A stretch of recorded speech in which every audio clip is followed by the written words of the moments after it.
What's up everybody, welcome back to another video. There has been an avalanche of Doctor Who related news and events over the last week. It has been actually insane. The 60th anniversary finally seems to be going strong, with the latest Magic the Gathering crossover gifting us just so much incredible artwork, and the BBC National Orchestra releasing the new theme for not only the 15th Doctor and Ruby Sunday, but for the show itself. The hype is here, people, and I thought that with this hype, I should finally offer the audience, nay the community, the ultimate watch guide to Doctor Who. Over the past few weeks, I've been getting the same question repeated to me again and again, and I think it's finally time for me to answer it. Where should you start Doctor Who? Well, technically I already did a video about this, but it wasn't very good, so I enlisted it. In this video, I want to offer a solution to people who maybe want to get into classic Doctor Who, maybe want to get into the EU, maybe want to get into the show as a whole. Where do you start? Where to start Doctor Who is probably the most contentious question you can ask within the fandom. And just me saying that will already have people up in arms saying, no it's not, it's obvious. You start with blah blah blah blah blah. But they're all wrong. In my infamous video, which should not be named, I even stated, never trust a Doctor Who fan who tells you where to start. So I won't. I'm gonna give you a guide, or at least a tutorial on how to A. get access to all of Doctor Who, B. have a vague basic idea of where to start, and C. give you enough background information to allow you to form an opinion for yourself on where you want to start. So no, I'm not gonna give you a set episode to start at or whatever, but I will say, if you only care about the 2005 version of the show and you are dead set on watching it in chronological order, say the line, Bart! You can start with Rose. But to be honest, I don't recommend it. In my opinion, Doctor Who is best watched in a non-chronological order. That's how I've always watched it, and it's how I watch it to this day. The way I'm able to enjoy myself with this show so much and not get burnt out is because I'm constantly bouncing between episodes, eras, decades of the show, with such varied differences in terms of writing and style that I never find myself getting bored or burnt out. I just go with what I'm in the mood for, and I judge my preferences by how often I find myself gravitating towards certain eras. But how do you start when you don't know where to find the episodes? I think it's time we get into the video. Question number 1, how do I find Doctor Who? In the past, Doctor Who was on Netflix, which made it very easy for American audiences to tune in and watch it, but now it is gone. So where do I watch it? Well, according to my research, it is all available on Hulu, which is still around somehow. In the UK, it is of course on iPlayer. We're going to be getting more into that later. And personally, I have used Google Play. You have to pay for it, of course, but it's come in clutch for me over the past few years. Of course, there are also box sets and DVDs which should be accessible in most brick and mortar stores, but I know that most people don't feel like getting them, which is fine. But that's only modern Doctor Who. The real stuff that's hard to find is Classic Who, and the reason I assume most of you are watching the video. Classic Doctor Who can be relatively tricky to get your hands on, so I'm here to give you all the easy guide. Point 1, and the main reason why I'm actually making this video, the entirety of Classic Doctor Who is coming to BBC iPlayer in November. The whole thing, it's all there. Yes, after years of being unavailable, everyone in the UK will be able to easily watch all of Classic Doctor Who on demand with BBC iPlayer. This is genuinely great news and a good step in the right direction. But the problem comes in for everyone not living in the UK. Sadly, iPlayer is only accessible to those in England, Scotland and Wales, so if that's not you, you're out of luck. But you're not, because there is an alternative. BritBox, the ITV streaming service. It's basically Netflix but for a bunch of old British shows, and they're all shit apart from Doctor Who. BritBox has access to all of classic Doctor Who as well and can be purchased by those in the US, but that's it. And if you can't access that in your home, or simply don't want to get a whole streaming service for only one show, your hands are tied. Unless you want to get the DVDs, which can range from impossible to get in certain regions to ridiculously expensive in others, which leaves only one option. Now, I am by no means endorsing piracy. I want to get that out of the way right now. This video is not endorsing or promoting digital piracy. But if the BBC isn't going to sort themselves out and make the show actually accessible to everyone, well, I mean, people's hands are tied. They only have one option. The moral argument for piracy. Yar har fiddle-dee-dee. Get your shit in check. BBC, make your products accessible to me, or we'll be a pirate. As I said, this video is not promoting piracy, but if you do want to find, you know, websites, wink wink, which you can watch the show on, you can always search up Watch Doctor Who online. Allow me to suggest something starting with daily and ending with motion. It's like YouTube at worst. So now we're all on the same page on how to watch Doctor Who. We can all access it. We have the whole show at our fingertips.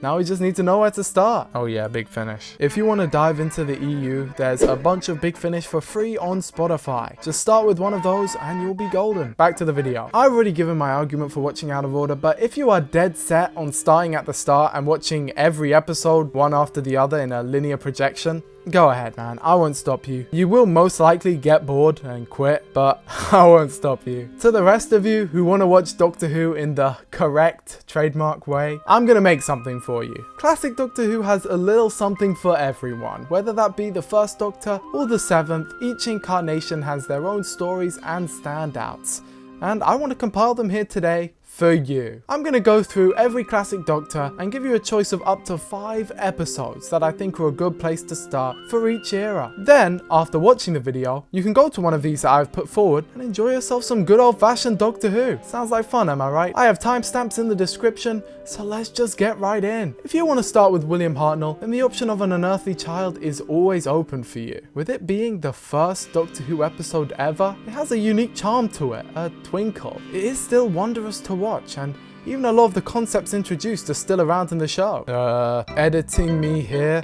Apparently there's a bit of drama going on with An Unearthly Child. Probably nothing, but if you want to watch the episode, you should probably do it now. That's all I'll say on it. This is a developing situation, and I just thought I should edit it in, because why not? Another one which I would personally suggest is the Dalek Invasion of Earth. Large in scale and epic in scope, this is one of the biggest stories of the first Doctor's era, and an iconic one too. One of my personal favourites, and a great place to start. And the last two I will suggest are The Time Meddler and The Chase, both excellent stories and important ones too. The second Doctor, Patrick Troughton's era, is incredible. Genuinely one of the best from the show, and if you choose to start here, you will be in for a hell of a good time. The number one choice I would have to go with to start from would be The Invasion, featuring the Cybermen. And yes, I have to admit, I'm a little biased. This is my first episode of Doctor Who ever. I had this one on VHS, and my earliest memory of ever watching Doctor Who was watching this one. If you want to know what part specifically, it's that scene in episode 2 where the Doctor and Jamie play cards. That's my earliest ever Doctor Who memory. Another great one to start with is The Web of Fear, an atmospheric and effective story, serving as a semi-prequel to The Invasion, if you want to see it that way, I guess. My personal favourite Doctor, John Pertwee, is up next, and if you want to choose one of his episodes first, that's a W. His first episode, Spearhead from Space, serves as a pretty great introduction, but I think my main choice would actually be its follow-up, Terror of the Autons. Both are great choices, however, and you wouldn't be wrong for picking either of them. Let me also suggest The Time Warrior. That is a really great one, although narrowing down my favourite era to only a handful of stories is incredibly tough. And here we are at Tom Baker, aka the 4th Doctor and aka the most popular Doctor, at least from the classic series. I imagine that if anyone actually is watching this video wondering where to start, they're gonna start with him, which would be a really good choice. I can't knock that. And who would I be to not suggest Genesis of the Daleks? Honestly, a really great script, but don't be fooled, there are other alternatives. The 4th Doctor has so many incredible gems that would honestly serve as great introductions to the show. City of Death, the Pyramids of Mars, and the Deadly Assassin are all a masterpiece. And after that, the 5th Doctor, Peter Davison, brings in the 80s and has quite a few great episodes as well. Resurrection of the Daleks, Earthshock, and The Caves of Androzani would be my picks. Yes, The Caves of Androzani is the last 5th Doctor episode, but it is so good you can get away with watching it first, trust me, it is so good. Colin Baker's 6th Doctor only has one choice, Revelation of the Daleks. Watch that first. And the 7th Doctor, played by Sylvester McCoy, has a surprising number actually. The 7th Doctor is probably one of the more popular classic Doctors, I would say, especially in recent years. I remember when everyone hated him, but not anymore. That's good. I would definitely suggest Remembrance of the Daleks as my number one choice.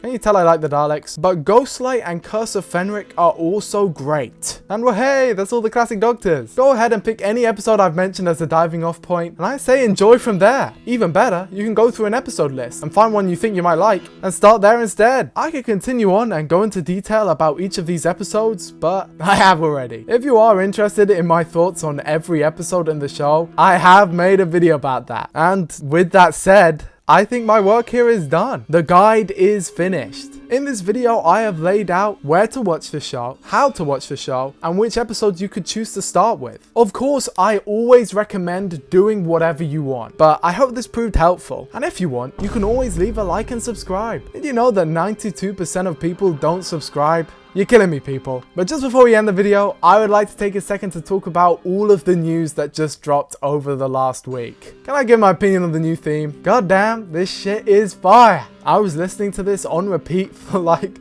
an hour. Then I put headphones on and listened to it again. They cooked. Listen, you guys know I've criticized Murray Gold in the past, especially his work from series 7 to 10, with a lot of it being samey and generic, with there being only one real standout in quotation marks track per season. But here, I thought it was great. He's an incredibly talented composer, and I, of course, hold nothing against him for getting burnt out. It happens to everyone, especially if you've been working on the same show for over a decade. The callbacks to previous versions of the theme, both ones he worked on and the ones he didn't, are great. What it instantly reminded me of was the Light at the End theme, if any of you have ever listened to that. And that's personally one of my favorite themes. The piano was a great touch, really adds a lot, and although a lot of people are saying it sounds like the 2005 theme, I personally hear the 2010 theme in it way more. Like, I think it's much more of an extension of that theme than the 2005 one with the choir and all that. And I even hear a bit from the 2013 theme, which is cool. Luckily, there's not that ear-piercing screeching from the 2014 version. But what I'm really surprised about is the fan reception to it, which is not as positive as I thought it would be. Of course, you have those like myself who are most likely always going to be positive about the direction they go in. I saw a lot of praise for this new theme, but at the same time, I also saw a lot of hate. Look at this comment, for example. This is pure fantastic. I cried when I first was listening to this. And then, so did I. I wept uncontrollably at how this once epic theme tune has been turned into some grating off-key dirge being performed by a handicapped children's school orchestra. I almost cried too.